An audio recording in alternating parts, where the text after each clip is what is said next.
It was a rainy evening along Route 67, the kind of rain that blurred headlights and made the world feel smaller. At a lonely roadside diner called Maggie's Stop, the smell of burnt coffee and fried chicken filled the air. Welcome to Deep Whispers, the place where every story whispers a truth, a lesson, or a secret waiting to be heard. From tales of love and betrayal to power, pain, and redemption. If you love stories that make you feel, think, and dream, then you're in the right place. Hit like, subscribe, and join a world where every whisper tells a story. Inside, the place was quiet except for a country song playing low from an old jukebox. A few truckers sat at the counter, shoulders hunched, steam rising from their cups. And in the back booth, by the window streaked with rain, sat Jack Mercer, a tall, broad-shouldered biker in a black leather jacket. His bike, a matte black Harley, was parked out front, rain sliding down its chrome. Jack wasn't there for food. He was there because he had nowhere else to go. His club, the Black Hawks, had split apart after a fight that went too far. One friend in jail, another gone. Jack blamed himself. Now he just rode from town to town, chasing noise so he didn't have to hear his own thoughts. He rubbed his hands together, the knuckles scarred and bruised, eyes lost in the rain outside. That's when the bell over the diner door jingled softly, and everything changed. A boy, maybe 11 or 12, stepped in, dripping wet. His jacket was too thin for the weather, his shoes squished with every step, and in his hand was a crumpled $5 bill. Behind him, the storm rumbled. He walked up to the counter where Maggie, the owner, frowned gently. "What can I get you, sweetheart?" she asked. The boy hesitated. "Just a hot chocolate," he said, shivering. "And maybe a piece of pie if that's enough." He placed a soak bill on the counter. Maggie looked down, then at him. "Sweetheart, pie's a little more. You want just a chocolate?" The boy nodded quickly, embarrassed. Jack, watching from his booth, noticed something. The kid's backpack had duct tape on it, torn straps, and the edges of a photo sticking out the side.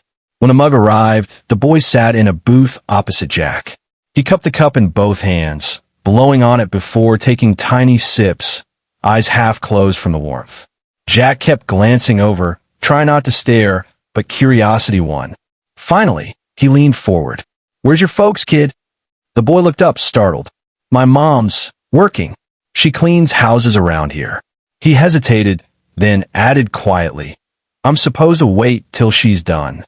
Jack nodded, pretending to understand, but inside something tugged. He'd been that kid once, waiting for someone who never came. The boy looked at Jack's jacket, the patches, the heavy boots. "You in a gang?" he asked innocently.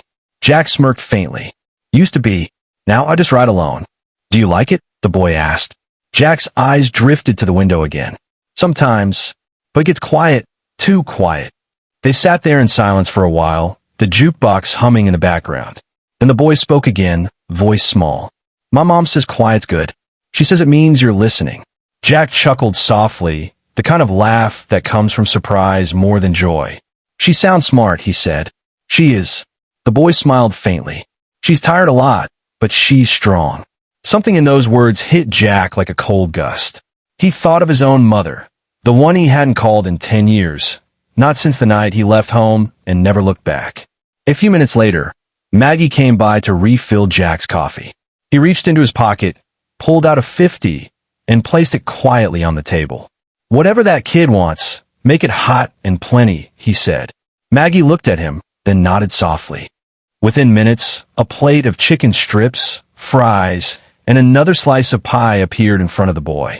He blinked, confused. "I didn't order this." Jack leaned back, pretending to sip his coffee. "Guess the house did," he said with a shrug. The boy stared for a moment, then smiled, a wide, grateful smile that lit up his small face. He ate slowly, like someone who didn't want the moment to end. When he was done, he folded the rest carefully into napkins and tucked them into his backpack. "For Mom," he explained. Jack nodded, throat tight.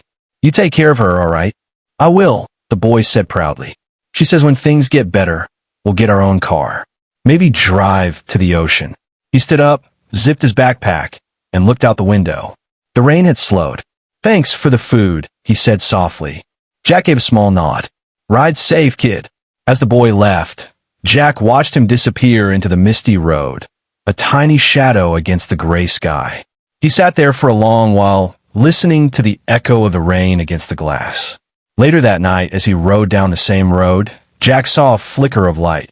An old car pulled to the side, hood open, steam rising. He slowed down.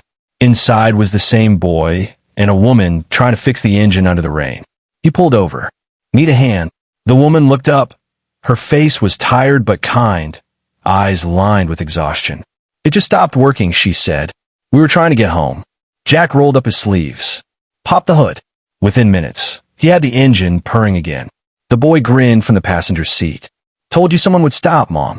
Jack closed the hood, rain dripping down his face. The woman smiled, handing him a small, soaked paper bag. "It's not much, but it's pie." "Thank you." He took it, startled. "Pie, huh?" "Yeah," she said softly. "My son said a biker bought him dinner. Guess the world's still got good people in it." Jack froze. Then, for the first time in years, he smiled. Not the forced kind, but one that came from somewhere real. As they drove off, Jack sat on his bike, the tail lights fading into the mist. He took a bite of the pie, sweet and warm, even in the cold rain. Maybe the road wasn't meant to be lonely after all. He revved his engine, pulled his jacket tight, and rode on through the night. A little less empty, a little more whole. Because sometimes, all it takes to fix a broken engine or a broken soul is one small act of kindness.